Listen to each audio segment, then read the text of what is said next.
देवराहा बाबा सरकार ने कहा, बच्चा मैं चलता फिरता तीर्थ हूँ। आपके शरीर में 6 चक्र हैं, वो महान तीर्थ हैं।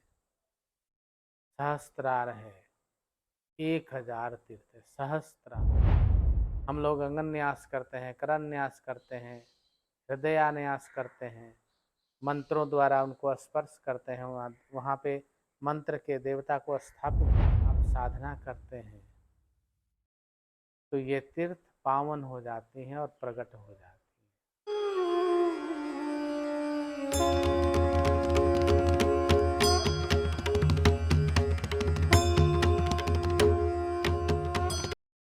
विष्णुदास का प्रश्न है कि योगी संत बोलते हैं कि हमारे शरीर में समस्त तीर्थ है, उसका अनुभव कैसे करें और उसको प्रकाश में कैसे लाएं। भगवान शंकर ने एक बार माता पार्वती से कहा, हे देवी, इदं तीर्थम भ्रमन्ति मूढ़मानवः आत्मतीर्थम न जानामि।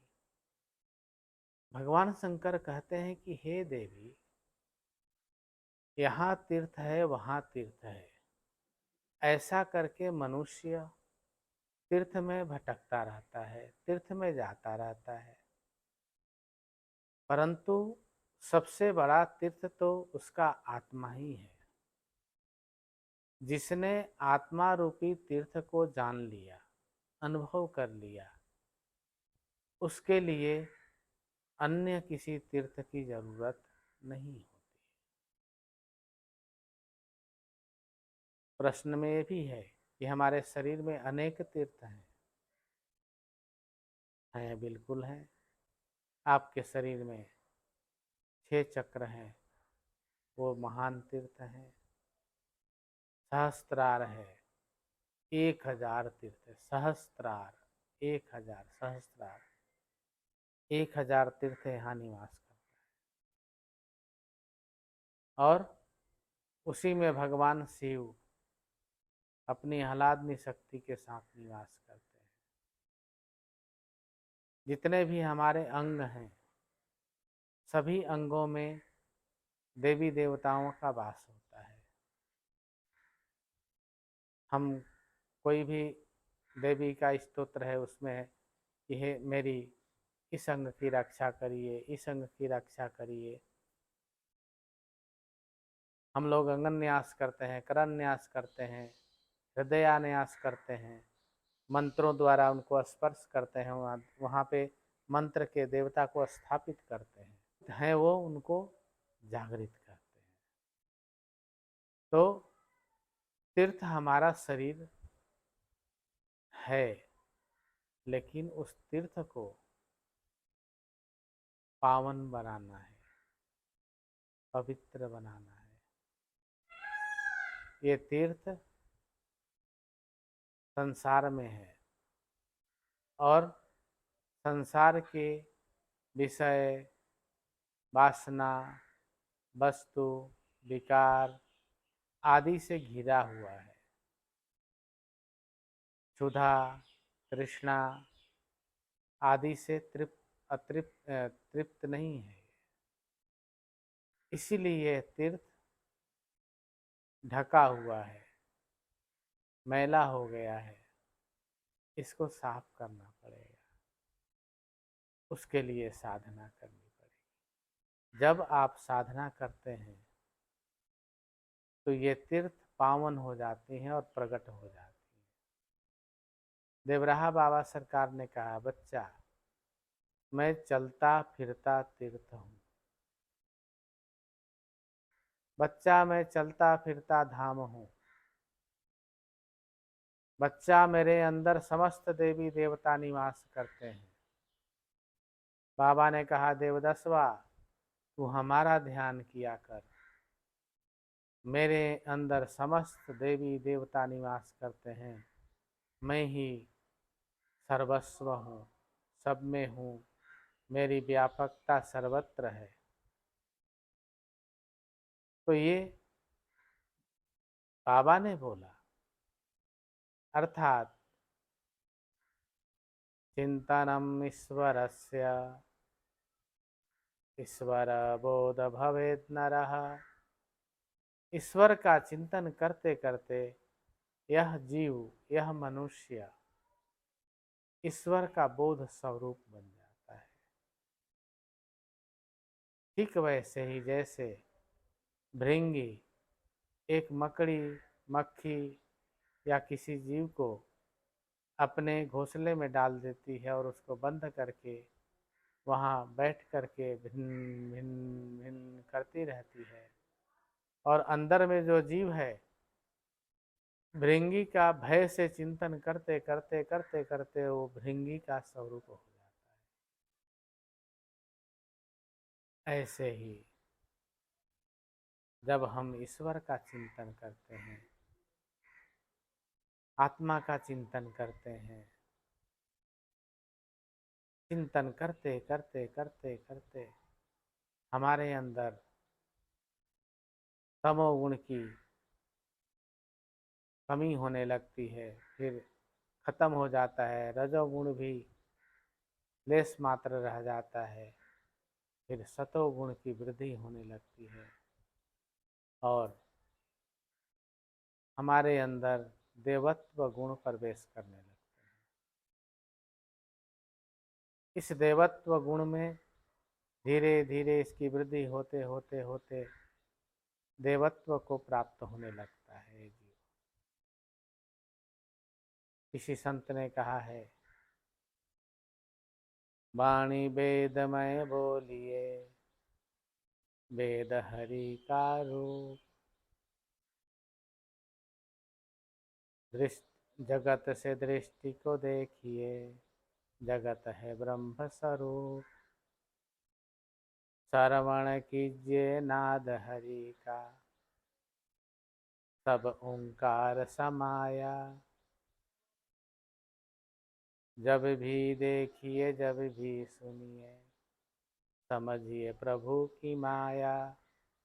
तो दृष्टि से देखना, सुनना, बोलना, जब सतोगुण की वृद्धि होती है तो ये अपने आप सब बदल जाते हैं। जब ये बदल जाएंगे तो आपके अंदर ईश्वरीय गुण की वृद्धि होने लगती है। ऐसे में आप तीर्थ स्वरूप हो जाते हैं, आप दर्शनीय हो जाते हैं, आप स्मरणीय बन जाते हैं, आप पूजनीय बन जाते हैं, आप ईश्वर के बोध स्वरूप हो जाते हैं। ऐसी अवस्था में आपके अंदर समस्त गुण का खान परमात्मा का प्रकाश फैलने लगता है और आपके जितने भी तीर्थ हैं, एक तीर्थ मात्र से आत्मा स्वरूप प्रकाश होता है और समस्त तीर्थ उत्पन्न हो जाते हैं, प्रकाशित हो जाते हैं और आपका कल्याण होता है। इसके साथ आपके साथ रहने वाले का भी कल्याण होता है। इसलिए आत्म तीर्थ सबसे बड़ा तीर्थ कहा गया है और इसी तीर्थ में योगी जन विचरण करते रहते हैं। किसी संत ने कहा है, मथुरा ढूंढा काशी ढूंढा, त्रिवेणी प्रयाग जी। मथुरा ढूंढा काशी ढूंढा, त्रिवेणी प्रयाग जी। मिला नहीं कहीं आत्माराम, सब जगह है राग जी। तो सब जगह ढूंढा, काशी, मथुरा, प्रयाग, सब जगह राग लगी है। तू, तेरा, मेरा, हमारा, शरीर, सुख, शांति, राग ही राग है। ब्रह्मानंद जी एक संत हुए, तो ऐसा कहा गया है कि राजस्थान में रहते थे, रेगिस्तान में रहते थे। पहाड़ के बीच में रेगिस्तान। किसी ने पूछा, महाराज आपका भोजन कहाँ से आता है? तो उन्होंने बोला, प्रभु दे जाते हैं, जो आए सबको बोले प्रभु दे जाते हैं। कुछ ने कहा ये पाखंडी है, कहीं से खाता पीता होगा। कुछ लोगों ने कहा अरे भाई हम लोग दाना पानी दे जाते हैं, वही खाते पीते होंगे। एक संत ने सुना तो संत आ गए उनके पास। उन्होंने बोला कि महाराज ऐसे ऐसे सुनने में आया आपके बारे में, प्रभु दे जाते हैं आपको भोजन, आपका देखरेख करते हैं। ब्रह्मानंद जी ने कहा, ईश्वरः सर्वभूतानां ईश्वरस्य सर्वदर्शनम्। ईश्वर सब में निवास कर रहा है, सब में ईश्वर का दर्शन हो रहा है। तो सब जब ईश्वर है तो हमारे साथ दूसरा है ही नहीं कोई, तो ईश्वर ही हमें दे जाता है। और ईश्वर देता है, मैं ईश्वर को समर्पित कर देता हूँ। इस प्रकार से संत जो है समदर्शी और दिव्य दृष्टि को प्राप्त हो जाते हैं। सभी में ईश्वर का भाव आ जाता है।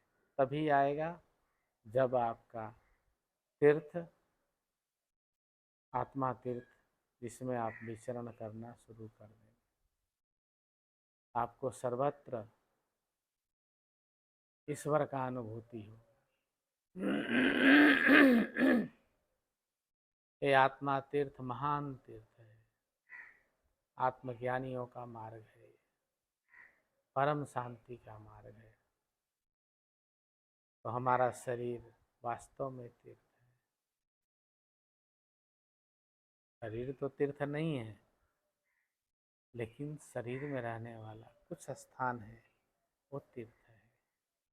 जैसे पृथ्वी इतनी बड़ी है, पूरी पृथ्वी तीर्थ नहीं है, कहीं कहीं धाम बना हुआ है, मंदिर बना हुआ है, वही तीर्थ है। ऐसे ही ये शरीर है, इसमें चक्र बने हुए हैं, ग्रंथि बने हुए हैं, जागृत हो गए हैं, वो तीर्थ जागृत है।